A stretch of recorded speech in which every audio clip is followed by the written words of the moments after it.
This is the new 2017 Toyota LandCruiser 200 Series GXL, and I'm currently fighting my way to the CarAdvice office. And while I'm doing that, I'm thinking to myself, why would you buy one of these? And the answer is surprisingly simple. It's because you're insane. Now let me show you why. If you're driving these around the city, as most people who buy them do, they're a complete pain in the neck. Firstly, it's absolutely massive. And secondly, it's arguable, but a B-double has a slightly better turning circle, which makes the simple act of reverse parking a lot more complex than it otherwise would be in a more sensible vehicle.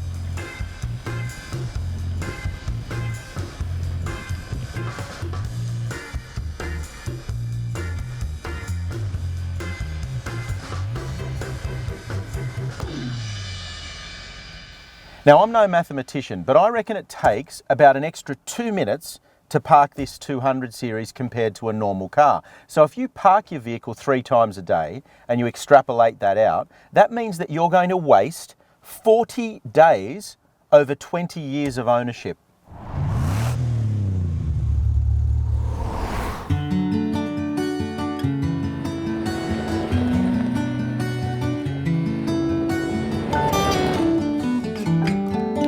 "40 days. Now, think about that for a second. 40 days. There are plenty of health warnings about how many days you lose off your life when you smoke too many cigarettes or you drink too much alcohol, but I haven't seen any health warnings yet about how many days you lose when you spend time trying to park one of these in the city. Now, forget all that silliness for the moment though. None of those parking headaches or those hassles around town will matter when you're out here where we are now.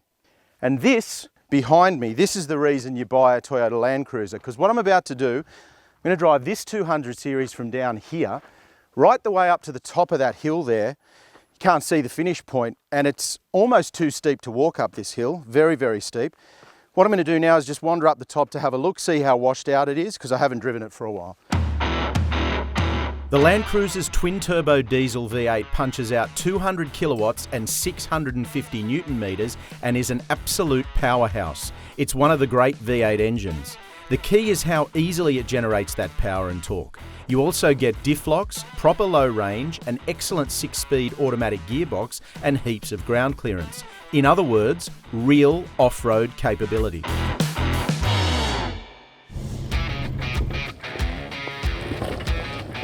And that's why it crawls up this rocky, rutted, loose track so easily.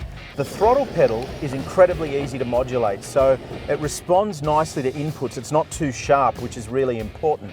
The 200 series never touches down. It's got heaps of ground clearance and it never bottoms out on any of these ruts.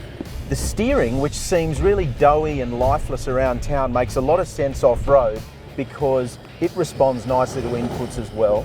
The 6-speed automatic makes a huge difference as well. It's good. What I've done is I've switched into low range and I've got the centre diff lock, and the gearbox is just doing a perfect job of what you need it to do off-road. The reality is that you'd have to switch to something really, really compromised, something that's awful to drive day-to-day on-road like a Jeep Wrangler or a 70 series LandCruiser to find something that's more capable than this 200 series off-road.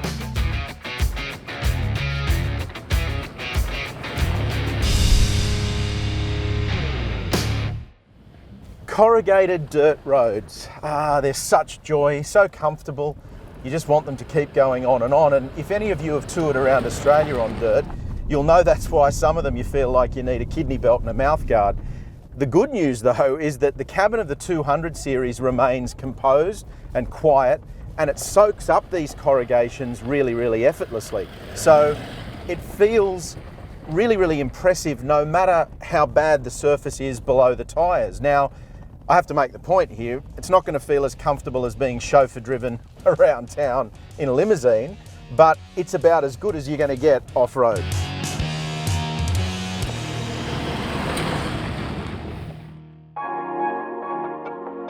Have a look at how much room there is back here, and there'd want to be, because the 200 series is a whopper, but it's here in the second row especially that some of that external dimension starts to make a lot of sense. Now, that's my driving position there, and look how much room I've got. Heaps, sitting up nice and high, great visibility. And in reality, The only upper large SUV that can compete with this is a Land Rover Discovery. So if you need a proper second row, or a proper third row for that matter, it's really only this when it comes to providing what you need for the family. Now, the third row seats don't fold up quite as cleverly as we'd like, but you can remove them all together, and then that gives you plenty of room for fridges, swags, camping gear, or anything that you need for the kids. This is a huge four-wheel drive inside the cabin. And in fact, many of the CarAdvice team have criticised the 200 series in the past, particularly given how expensive it is, and this GXL is the better part of 90 grand, in case you were wondering. But when you think about it, you're not actually paying for a latest generation infotainment system or fancy electronic seat adjustments.